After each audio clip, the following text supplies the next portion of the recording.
हराएको चाबी एउटा डरलाग्दो रहस्य। के तपाईँ अँध्यारो रहस्यहरू खोतल्न तयार हुनुहुन्छ? एउटा सानो चाबीले कसरी डरलाग्दो सत्य उजागर गर्छ, हेर्नुहोस्।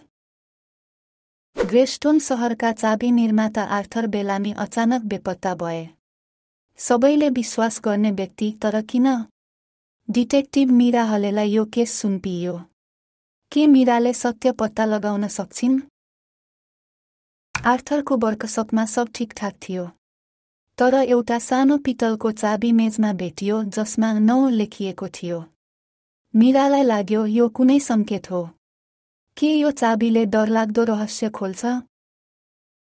दराजमा मीराको नाम लेखिएको एउटा खाली बाकस भेटियो। यो चाबी उनीसँग कसरी जोडियो? के यो चेतावनी थियो? ढोका आफै बन्द भयो। अब के हुन्छ?